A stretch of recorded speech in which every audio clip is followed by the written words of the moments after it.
Ini adalah tikus yang tumbuh memakan kucing. Mereka sangat lapar sehingga mereka menggigit bayinya. Ada anak yang telinganya digigit. Untuk membunuh tikus-tikus ini, Woryong mulai di pintu gua. Sebarkan bubuk yang disukai tikus di jalan desa. Setiap baris terhubung. Akhirnya berkumpul di sebuah titik di tengah desa.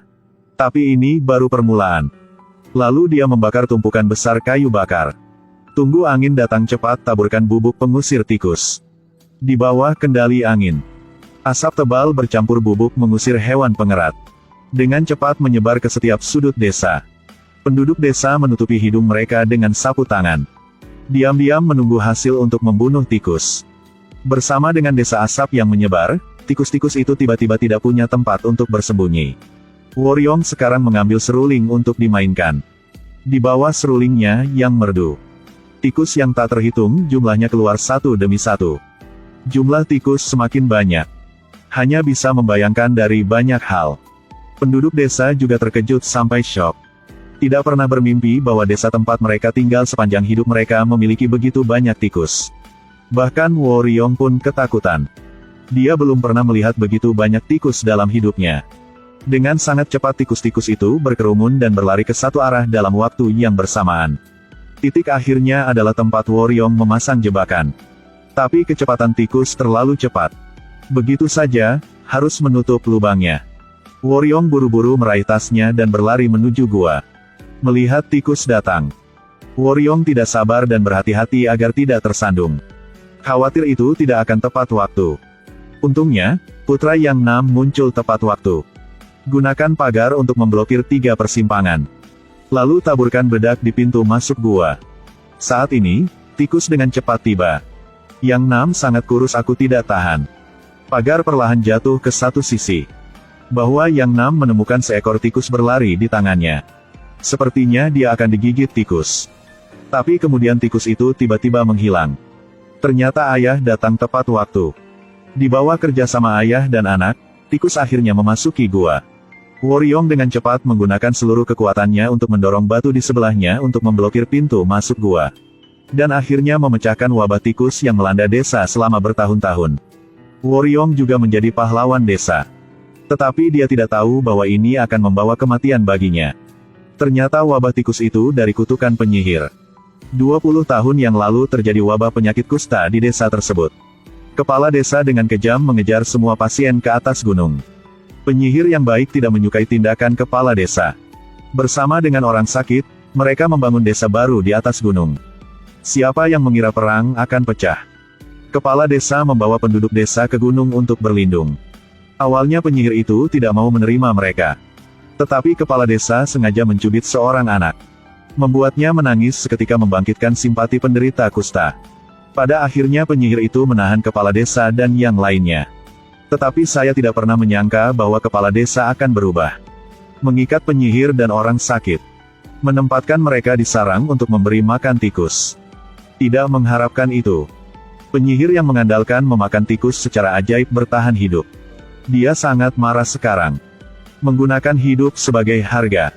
Mengutuk kepala desa. Malam tanpa bulan. Hari tanpa matahari. Dalam satu hari. Akan membunuh semua. Ini adalah kutukan penyihir yang menggunakan hidupnya untuk menyebarkan kutukan pada penduduk desa. Akan dibunuh oleh orang dari tempat lain dalam waktu 1 malam. Pikir dia berbicara tanpa pandang bulu. Jadi dia memerintahkan seseorang untuk memasukkan penyihir itu ke dalam gua dan membakarnya hidup-hidup. Tapi tepat setelah penyihir itu meninggal, epidemi tikus pecah di desa. Baru setelah Woryong muncul, dia berhasil memecahkan mimpi buruk ini.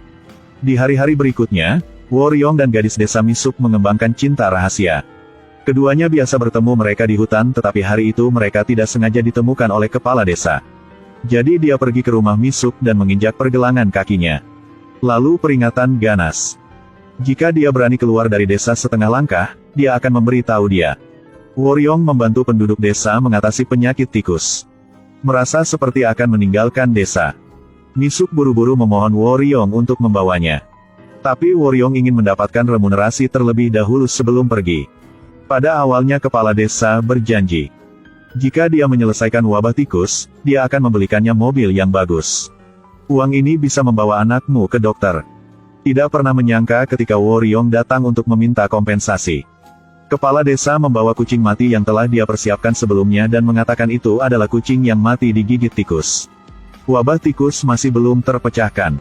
Woryong merasa IQ terhina, ingin segera mengambil uang itu dan pergi. Tidak menyangka dia mengulurkan tangannya dan dipotong 2 jarinya oleh putra kepala desa. Tidak menunggu Woryong bereaksi. Jari yang terputus itu terbang sejauh 800 meter. Hati Woryong hancur sekarang. Dia bahkan tidak bisa bermimpi. Diri sendiri yang baik hati membantu penduduk desa menangani epidemi. Akhirnya jarinya dipotong oleh penduduk desa. Tapi ini belum berakhir. Kepala desa mengeluarkan peta dari saku Woryong lagi.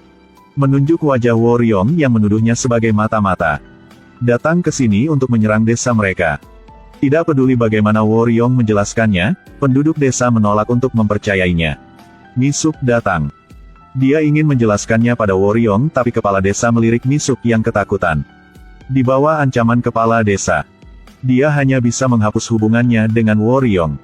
Bahkan menunjukkan bahwa dia adalah mata-mata. Woryong tidak bisa melawan. Dia ingin berdiri untuk memprotes tetapi dipukul hingga pingsan oleh orang lain. Tidak lama kemudian, Misuk mengenakan pakaian penyihir. Dia ditusuk dengan pisau sepanjang 40 meter.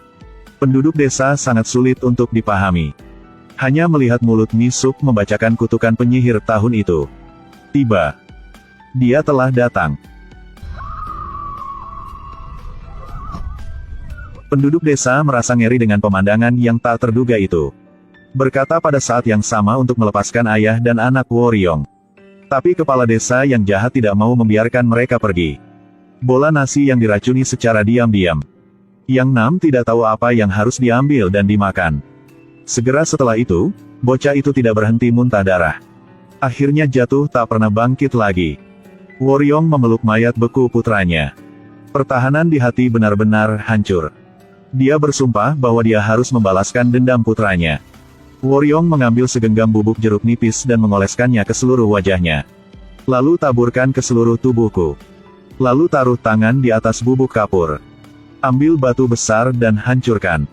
Sekali tidak cukup, dia menggertakkan giginya sekali lagi. Kemudian terlatih-tatih dan menyebarkan darah di sekitarnya. Lalu lemparkan daging itu ke sarang tikus dan buat kesepakatan dengan tikus itu. Selama dia berhasil membalas dendam, dia rela mengorbankan tubuhnya.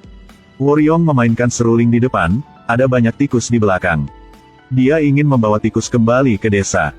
Sebelum dia pergi, dia membakar tumpukan kayu. Taburkan banyak obat hipnotis. Asap tebal menyelinap ke setiap sudut dan celah. Penduduk desa menghirup langsung pusing dan koma. Tak lama kemudian tikus-tikus itu sampai di pinggir desa. Mereka memasuki jendela, memulai serangan kekerasan terhadap penduduk desa. Anak kepala desa dikerumuni tikus. Dia ketakutan dan segera bersembunyi di kandang kucing. Melihat tikus di luar, dia tiba-tiba menjadi sombong. Tapi 1 detik sembarangan tergelincir. Kandang kucing itu tidak sengaja dibuka. Tikus-tikus itu segera masuk. Saat ini, kepala desa juga melihat sesuatu yang tidak biasa. Tapi tikus mengelilinginya. Merasakan bahaya, dia berlari ke dalam rumah untuk mencari senjata. Tidak berharap kepala desa menjadi mata-mata. Dia menghunus pedangnya. Pegang obor dan ayunkan ke arah tikus. Dia sangat curiga. Mengapa tikus lari ke desa?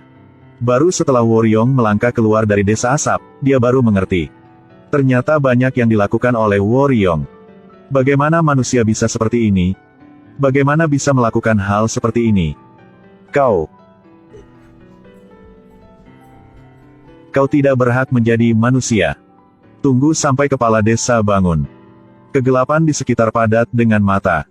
Kepala desa tiba-tiba panik dan dengan cepat naik ke ayunan. Woryong sekarang mengambil seruling dan memainkannya. Menginstruksikan tikus untuk menyerang. Kepala desa melompat ketakutan.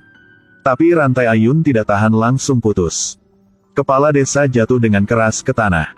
Segera setelah itu tikus datang berbondong-bondong. Ubah kepala desa menjadi makanan yang lezat. Setelah fajar, kepala desa hanya memiliki 1 noda darah yang tersisa.